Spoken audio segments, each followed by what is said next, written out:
ఎక్కడివక్కడే ఉంచేస్తున్నారు. ఈ శివాహరిలు అసలు ఇంటి పనులే పట్టించుకోవడం లేదు.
నువ్వేంటి ఇక్కడ? నిన్నేనే. నువ్వు ఇక్కడేం చేస్తున్నావు? అది అక్క, కాఫీ తాగాలనిపించి కాఫీ పెట్టుకుందామని వచ్చానక్క. కాఫీ పెట్టుకుంటున్నావా? నువ్వా? నేను అమ్మ కాఫీ పెడితేనే తాగేదానివి కాదు. ఈ రోజేంటి నీకు నువ్వే కాఫీ పెట్టుకోవాలనే బుద్ధి పుట్టింది?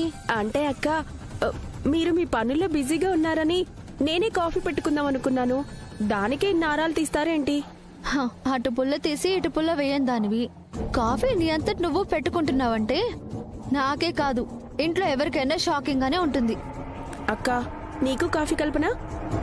వద్దులే, నువ్వు తాగు. పాలు మరిగాక స్టవ్ కట్టేయి. అలాగే అక్క. అమ్మయ్యా.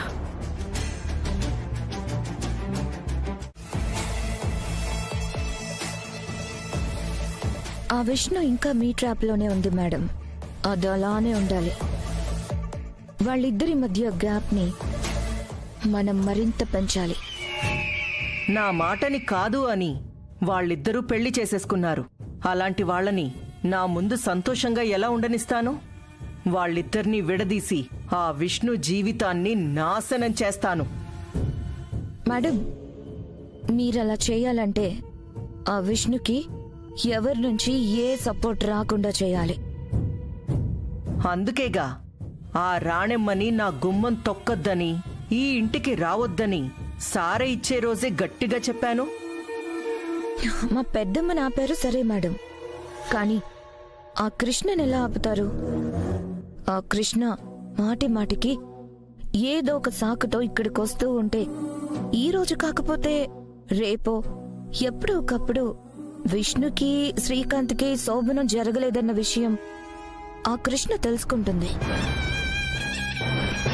అప్పుడు మీ ప్లాన్ని ఆ కృష్ణ తిప్పికొట్టే ప్రమాదం ఉంది కదా మేడం.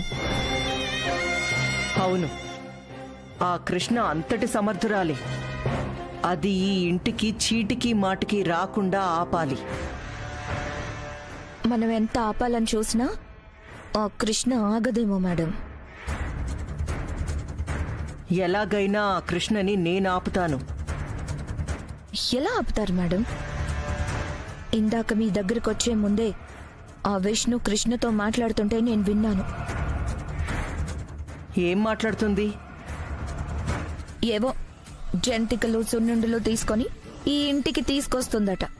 ఆ విష్ణు ఏమో ఉబ్బి తబ్బిబ్బైపోయి రా కృష్ణ రా అని చెల్లిని ఆహ్వానిస్తూ ఉంటే నేను విన్నాను.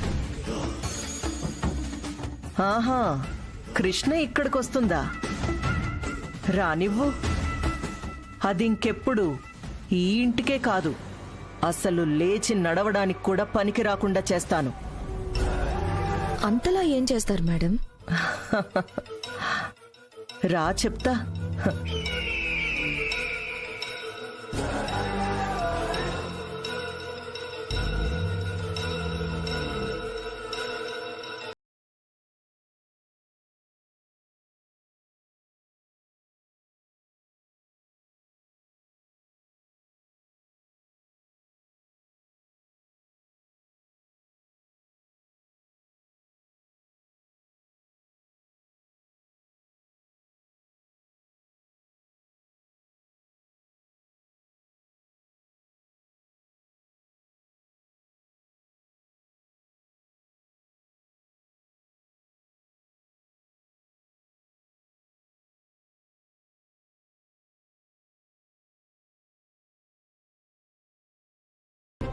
కృష్ణ అక్క,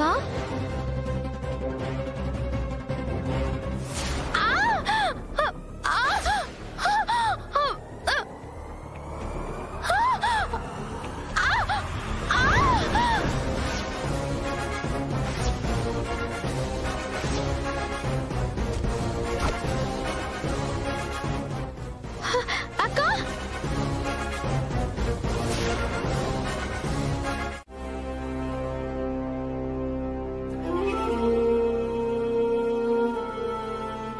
ఎలా పడ్డావమ్మా?